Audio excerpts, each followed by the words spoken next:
हाँ जी, तो हमने ये देखा था कि जब दो सिलिकॉन एटम्स को हम पास पास लेके आए थे तो एनर्जी लेवल्स टू पार्ट्स में स्प्लिट हो रहे थे। सिमिलरली अगर हम एन सिलिकॉन एटम्स को पास पास लेके आते तो क्या होता, हर एनर्जी लेवल एन पार्ट्स में स्प्लिट होता। देखो ये पहले डायग्राम देख लो, पहले आपको यही डायग्राम बनाना है। अब समझाने के लिए मैं इसी पे ही करेक्शन कर दूंगा, लेकिन वो करने की आपको जरूरत नहीं है, वो आप थ्योरी में नीचे लिख सकते हो कि अगर जैसे दो एटम से हमको एनर्जी लेवल्स टू पार्ट्स में स्प्लिट हुए, और टू पार्ट्स में मतलब पहले एटम का जो एनर्जी लेवल है वो भी दो पार्ट्स में स्प्लिट हो गया, और दूसरे एटम का जो एनर्जी लेवल है वो भी दो पार्ट्स में स्प्लिट हो जाएगा। मैंने यहाँ पे दिखा एक एटम का ही रहा है, सिर्फ एक एटम का एनर्जी लेवल दिखा रखे। वैसे आप दूसरा ग्राफ बनाओगे वो भी सिमिलर ही बनेगा दूसरे सिलिकॉन एटम का। अब देखो अगर मैं एन एटम्स को पास ले आता तो ये जो अपना एटम है इसका एनर्जी लेवल एन पार्ट्स में से फिर स्प्लिट होता।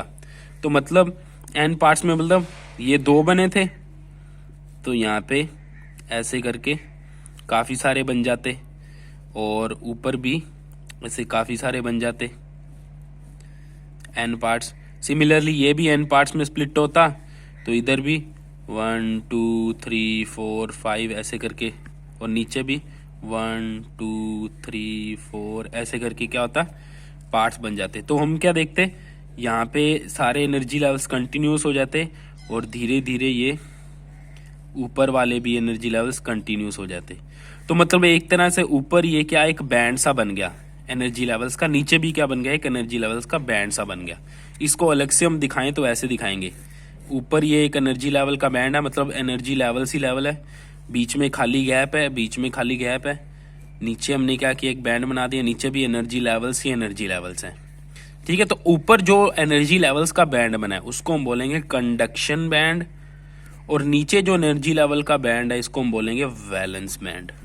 ठीक है, तो ये कंडक्शन बैंड कौन सा होता है, ऊपर वाला बैंड, और नीचे वाला बैंड होता है वैलेंस बैंड। इसको डिफाइन कैसे करेंगे, हम ऐसे बोलेंगे कि जब एन एटम्स को हम पास लेके आते हैं तो उनमें म्यूचुअल इंटरेक्शन होती है जिससे उनके एनर्जी लेवल्स एन पार्ट्स में स्प्लिट हो जाते हैं, जिससे एक एनर्जी का बैंड, एनर्जी लेवल्स का बैंड फॉर्मर एनर्जी लेवल, मतलब जो पहले एनर्जी लेवल था उससे एक ऊपर बनता है, उस बैंड को हम कंडक्शन बैंड कहते हैं। और एक एनर्जी लेवल्स का बैंड फॉर्मर एनर्जी लेवल से नीचे बनता है, उसको हम बोलते हैं वैलेंस बैंड। तो ये कंडक्शन बैंड हो गया, वैलेंस बैंड हो गया।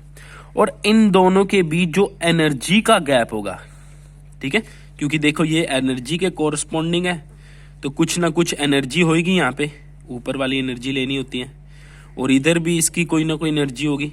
तो इन दोनों के बीच जो एनर्जी का गैप होगा उसको हम बोलते हैं फोरबिजन एनर्जी गैप, या सिंपल एनर्जी गैप भी बोल सकते हो। यहाँ पे दिखाएं तो ये होगा एनर्जी गैप। ये एनर्जी गैप ही क्या करता है, डिसाइड करता है कि जो हमने मटेरियल लिया वो कंडक्टर है, इंसुलेटर है कि सेमीकंडक्टर है। वो हम आगे देखेंगे कल वाली क्लास में। ठीक है, तो ये हमारी थी बैंड थ्योरी ऑफ सॉलिड्स।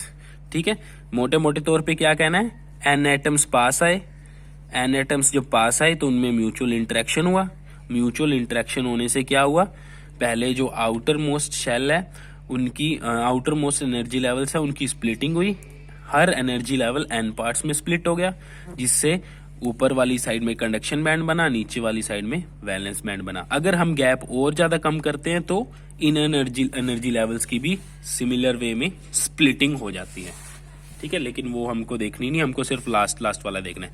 तो आपको डायग्राम कौन सा बनाना है, पहले सिर्फ वो दो शेल्स वाला डायग्राम बनाना है, मतलब ये नहीं दिखाना है, उसमें सिर्फ दो वाला, सिर्फ दो लाइंस बनाई थी जो मैंने लास्ट वीडियो के एंड तक, वो डायग्राम बना लेना है। और फिर उसके बाद में ये एन वाली बात लिख के फिर ये conduction band and valence band बना देना, और बीच में ये फोरबिजन एनर्जी गैप लिख लेना, और इन सब की डेफिनेशंस लिख लेनी है। ठीक है, कंडक्शन बैंड की डेफिनेशन आ जाती है, कभी कभी वैलेंस बैंड की भी आ जाती है, फोरबिजन एनर्जी गैप भी आ जाती है। ठीक है, और बैंड थ्योरी के बारे में आपको एक बेसिक ओवरव्यू होना चाहिए ताकि आप कंडक्टर, सेमीकंडक्टर, इंसुलेटर को अच्छी तरह से डिफाइन कर सको। तो ये थी बैंड थ्योरी ऑफ सॉलिड्स।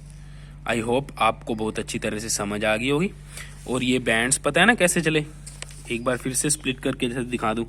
जैसे ये था, ये पहले टू पार्ट्स में स्प्लिट हुआ था, और ऊपर वाला था वो भी ऐसे करके 2 पार्ट्स में ही स्प्लिट हुआ था। अगर n हो जाते तो ये n पार्ट्स में स्प्लिट होता, ठीक है, n पार्ट्स में स्प्लिट होता। वैसे ही ऊपर वाला भी n पार्ट्स में स्प्लिट होता,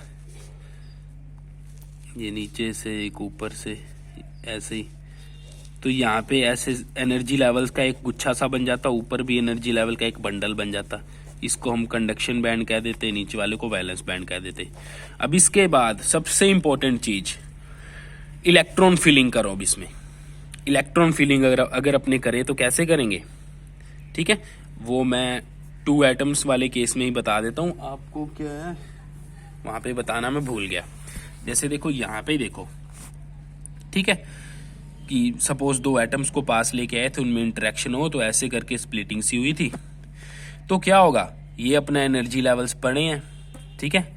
तो हमको पता है सिलिकॉन के अंदर तो 14 इलेक्ट्रॉन्स हैं, तो उसको कैसे फिल करेंगे। सबसे पहले 1s में इलेक्ट्रॉन को फिल कर दो, फिर 2s में फिल कर दो। अब 1s s में हमको पता है s सब शेल में 2 इलेक्ट्रॉन्स आते हैं, तो 2 इलेक्ट्रॉन्स इसमें आ जाएंगे, 2 इलेक्ट्रॉन्स इसमें आ जाएंगे, 4 p में 6 आ सकते हैं, तो 6 इलेक्ट्रॉन्स इसमें आ जाएंगे। कितने हो गए, 10 रह गए। अब इधर से जैसे देख रहे हैं अपने स्प्लिटिंग के बाद रह गए 4 इलेक्ट्रॉन्स। अब यहाँ पे 3s है, ये इसके आगे 2 पार्ट्स बन रखे हैं, तो 2 इलेक्ट्रॉन्स इसमें आ जाएंगे, 2 इलेक्ट्रॉन्स इसमें आ जाएंगे, तो 14 इलेक्ट्रॉन्स की पूरी फिलिंग होगी। ऊपर क्या रह जाएगा, पूरा का पूरा खाली रह जाएगा। ऊपर का ऊपर क्या रह जाएगा, पूरी तरह से खाली रह जाएगा। समझ रहे हो। तो इसका मतलब सिलिकॉन में वैलेंस बैंड शुरू में कंप्लीटली फिल है, क्योंकि सिलिकॉन का एग्जांपल लिया था, और कंडक्शन बैंड एम्प्टी है, ठीक है। तो और ये मैंने इलेक्ट्रॉन फिलिंग क्यों बताई है, इलेक्ट्रॉन फिलिंग इसलिए बताई है क्योंकि देखो जो इलेक्ट्रॉन कंडक्शन बैंड में होगा वो ही कंडक्टिविटी में सपोर्ट करता है। अब जैसे सिलिकॉन है, इसके कंडक्शन बैंड में तो कोई इलेक्ट्रॉन है ही नहीं, तो इसका मतलब सिलिकॉन 0 केल्विन टेम्परेचर पे पूरी तरह से इंसुलेटर की तरह बिहेव करेगा, क्योंकि इसके कंडक्शन बैंड में कोई इलेक्ट्रॉन है ही नहीं। लेकिन जब हम रूम टेम्परेचर पे आएंगे या टेम्परेचर धीरे धीरे बढ़ाएंगे, तो टेम्परेचर की कारण एनर्जी लेके यहाँ से वैलेंस बैंड से इलेक्ट्रॉन जंप करके कहाँ जाएगा, कंडक्शन बैंड में, तो थोड़ी बहुत कंडक्टिविटी दिखाने लग जाता है। तो सिलिकॉन रूम टेम्परेचर पे सेमीकंडक्टर बन जाता है। वो हम आगे वाली वीडियो में डिस्कस करेंगे, इंसुलेटर, सेमीकंडक्टर जो भी है, ठीक है। तो ये बात ध्यान रखना, जो इलेक्ट्रॉन कंडक्शन बैंड में होता है वो ही कंडक्टिविटी दिखाता है। वैलेंस बैंड का इलेक्ट्रॉन कंडक्टिविटी में पार्ट नहीं लेता, वो बाउंडेड इलेक्ट्रॉन की तरह बिहेव करता है। तो ये थी बैंड थ्योरी ऑफ सॉलिड।